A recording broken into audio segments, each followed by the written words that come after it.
Hello students. बेटा आजकल हम लेसन 6 कर रहे हैं।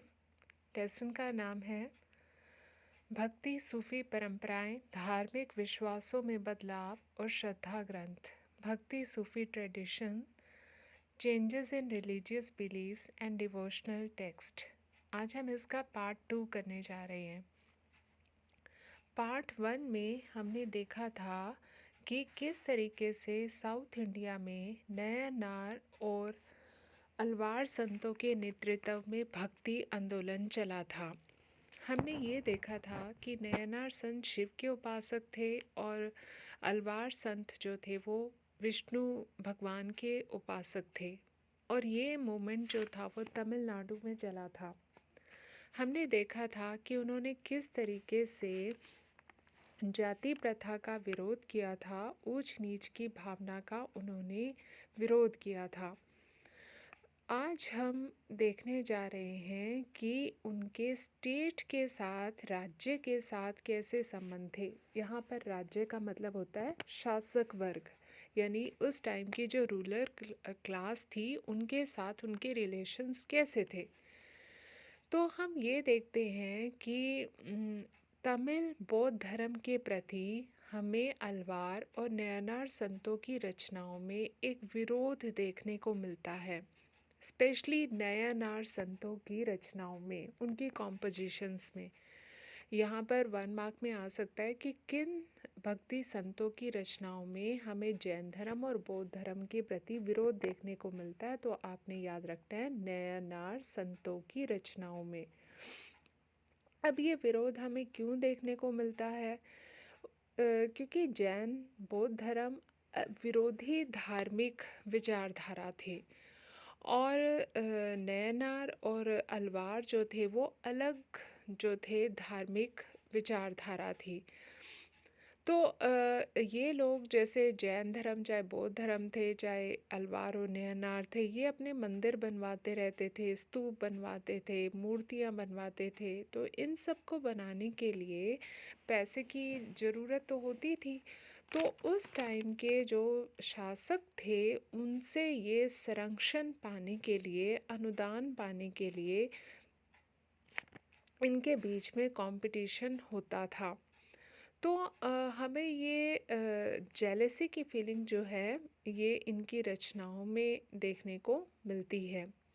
तो उस टाइम 9वीं से 13वीं शताब्दी में साउथ इंडिया में चोल शासकों का रूल था। तो इन चोल शासकों ने ब्राह्मण और भक्ति परंपरा को समर्थन दिया था। उन्होंने भगवान विष्णु और शिव के विशाल मंदिरों का निर्माण करवाया था, और इसके लिए उन्होंने भूमि दान में भी दी थी और उन्होंने इनकी पैसे से भी हेल्प की थी। तो चोल शासकों की मदद से जो मंदिर बनवाए गए थे, शिव मंदिर बनवाए गए थे, ये तमिलनाडु में हैं आज के टाइम में। तो इनमें चिदम्बरम था, तंजावुर था और गंगकोटचोलपुरम थे। ये टेम्पल्स आपने याद रखने हैं अच्छे से। इनके नाम जो हैं थोड़े साउथ इंडियन हैं, लेकिन आपको कोशिश करनी है, ये आपको लर्न हो जाएंगे। तो इन मंदिरों में ना इन्होंने शिव भगवान की विशालकाय कांसे की मूर्तियाँ, ब्रॉन्ज स्कल्पचर्स जो थे वो उन्होंने इस्टेब्लिश किए। अलवार और नयनार संत जो थे वो विल्लाल किसानों द्वारा सम्मानित होते थे। विल्लाल जो है एक तमिल शब्द है। विल्लाल किसान जो थे वो किसानों की एक कैटेगरी थी। जैसे अब हमारे हरियाणा में जाट किसानों की कैटेगरी होती है ना, तो ऐसे वहाँ पर विल्लाल किसानों की एक कैटेगरी थी। और ये किसान उस टाइम के काफ़ी समृद्ध किसान थे। और इन्होंने अलवार और नयनार संतों के प्रति इनके मन में बहुत रिस्पेक्ट थी। अब रूलर क्लास, जो शासक वर्ग थे, वो भी बिलाल किसानों को समर्थन पाना चाहते थे। उनका समर्थन पाने के लिए उन्होंने जो था इन संतों का पूरी रिस्पेक्ट दी। अब आपके कोई गुरु हैं और आपके गुरु को कोई इम्पोर्टेंस दे तो आप उनको पसंद करोगे ना।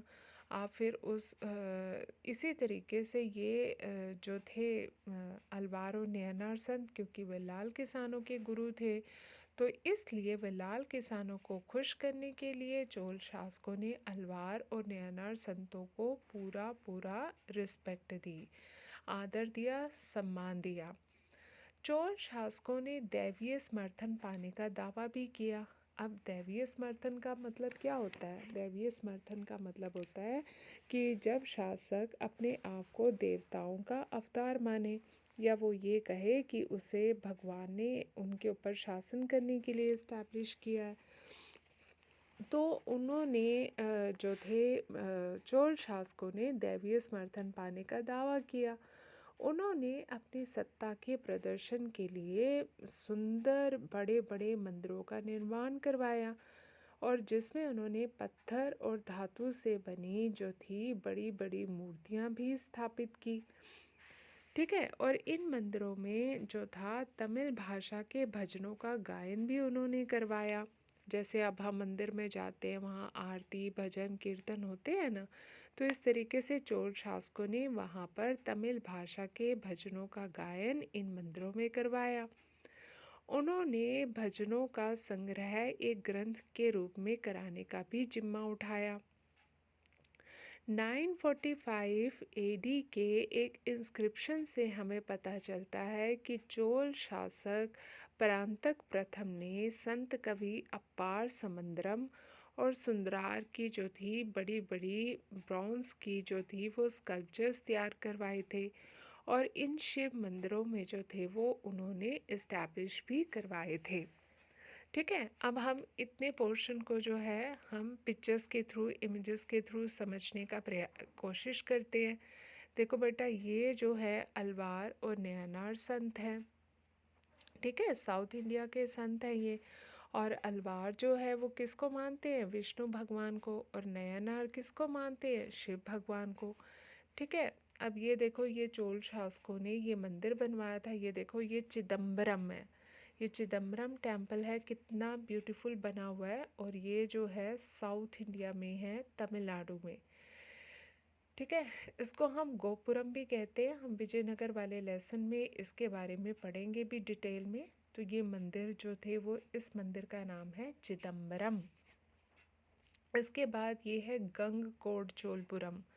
ये शिव भगवान को समर्पित है ये टेम्पल। ये नंदी जी की जो है विशालकाय मूर्ति है, जहाँ जो कि गंगकोट चोलपुरम में इस्टेब्लिश है। ये देखो, ये गंगकोट चोलपुरम है। ठीक है, ये मंदिर का एक पोर्शन है। ये मंदिर है। देखो कितना सुंदर जो है मंदिर बनवाया गया था उस टाइम में, जब इंजीनियरिंग जो थी बिल्कुल भी डेवलप नहीं थी। उस टाइम इतने सुंदर सुंदर पहाड़ों को, पत्थरों को काट कर ये टेम्पल्स जो थे वो बनवाए गए थे। ठीक है, ये तंजावुर टेम्पल है। ठीक है, तंजावुर का बृहदेश्वर टेम्पल है ये भी शिव भगवान को समर्पित है, और ये भी तमिलनाडु में है। ठीक है, तो हमने 3 टेम्पल्स देखे, एक चिदम्बरम, एक गंगोटचपुरम, और एक ये तंजावुर का बृहदेश्वर टेम्पल। इसके बाद ये देखो, ये शिव भगवान की कांसे की मूर्तियां हैं। कांसा जो है काले रंग का होता है, तो ब्रोंज मेटल की जो थी बड़ी बड़ी मूर्तियां जो थी इन मंदिरों में इस्टेब्लिश करवाई गई थी। ये देखो, ये हमें 945 के जो परांतक प्रथम थे चोल सम्राट, उनका एक इंस्क्रिप्शन मिला था, जिसमें हमें पता चलता है कि उन्होंने विशाल मंदिर बनवाए थे, और वहाँ पर उन्होंने अपार समंदरम, ये अपार समंदरम है, और ये सुंदरार है, जिनकी उन्होंने मूर्तियाँ जो थी वो इस्टेब्लिश करवाई थी। ठीक है, अब हम जो है आगे देखते हैं।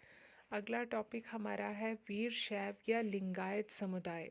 ये जो वीर शैव और लिंगायत समुदाय था, ये भी जो था एक भक्ति आंदोलन था, और ये जो था ये कर्नाटक में चला था।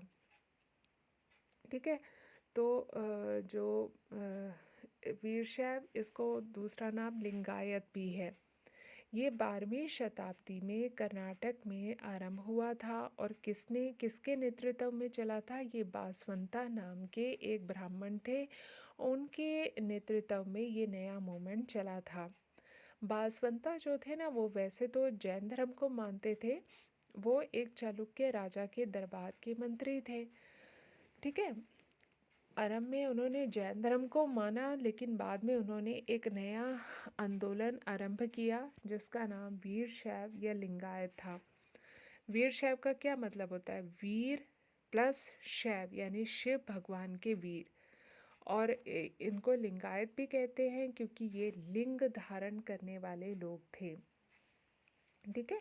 ये मैं अभी आपको दिखाती हूँ लिंगायत ये लिंग कैसे धारण करते थे।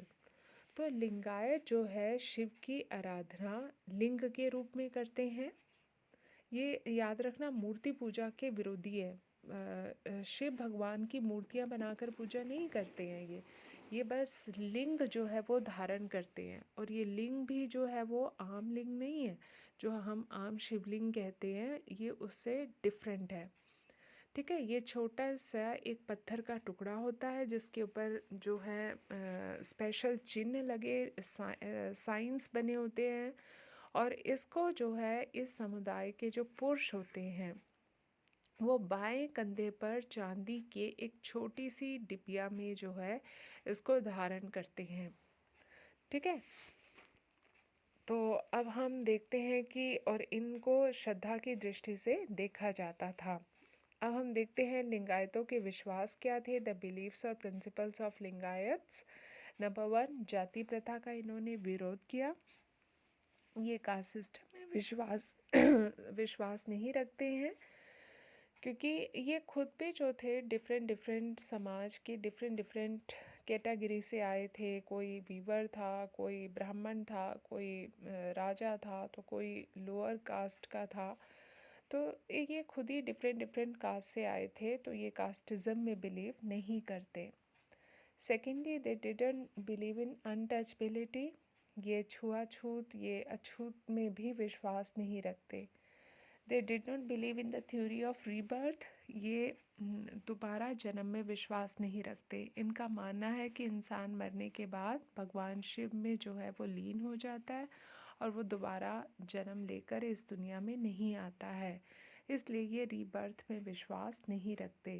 ये मूर्ति पूजा नहीं करते। मैंने अभी ऊपर बताया था कि ये हिंदू थे, हिंदू होते हुए भी ये मूर्तियों बनाकर भगवान की पूजा नहीं करते थे। ये अंतिम संस्कार भी दफनाकर करते थे। वैसे तो हिंदूज़ में देखो डेड बॉडी को जलाते हैं, लेकिन ये दफनाते थे। ये शिव के भक्त थे, ये तो आपको पता ही चल गया। और शिव के भक्त कौन थे? नयनार संत, वो भी शिव के भक्त थे।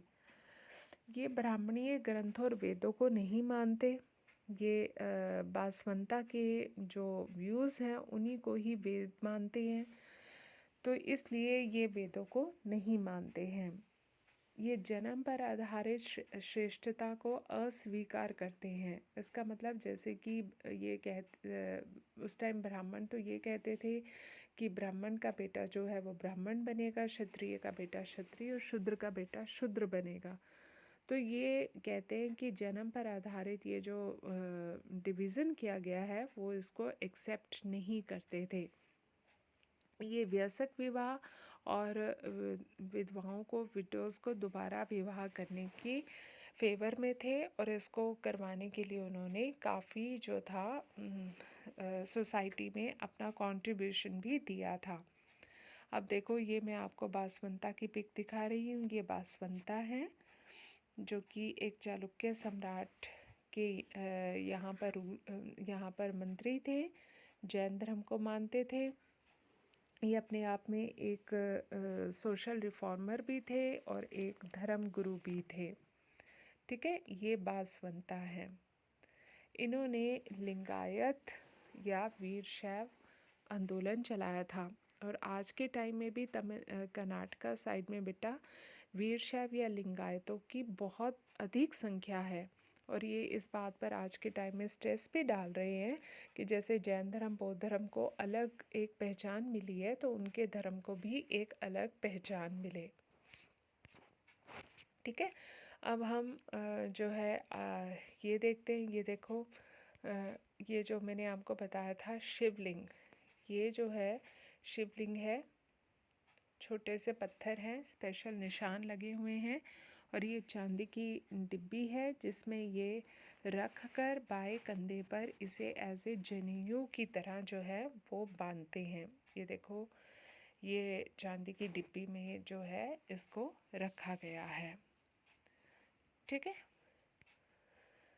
अब हम अगला टॉपिक देख लेते हैं। अगला टॉपिक है बेटा उत्तरी भारत में धार्मिक उफान, religious ferment in northern India. देखो, इस काल में उत्तरी भारत में विष्णु और शिव जैसे देवताओं की उपासना की जाने लग गई थी। और ये मंदिर किसने बनवाए थे? ये मंदिर उस समय के शासकों ने बनवाए थे। जिस प्रकार से साउथ इंडिया में अल्वार और नियनार संतों की कॉम्पोजिशंस को जो रिस्पेक्ट मिली थी ना, मतलब उनकी जो रचनाएं मिली हैं, लेकिन नॉर्दर्न इंडिया में 14th सेंचुरी तक ऐसी कोई भी रचना नहीं मिली है। इस काल में उत्तर भारत में राजपूत राजाओं का शासन था। इन राज्यों में ब्राह्मण्स को बहुत ज़्यादा इम्पोर्टेंस मिलती थी। इसी समय कुछ ऐसे धार्मिक नेता भी उभरे जिन्होंने इन जो ये ट्रेडिशनल से ब्राह्मणिकल रूल्स बने थे उनका उन्होंने विरोध किया। ऐसे नेताओं में नाथ, जोगी और सिद्धि शामिल थे। इनमें से बहुत सारे लोग जो थे वो आर्टिशियंस थे और स्पेशली वीवर्स थे। ठीक है, तो अनेक धार्मिक नेताओं ने वेदों की सत्ता को भी चुनौती दी और उन्होंने अपने विचार जो थे आम भाषा में लोगों तक पहुंचाए।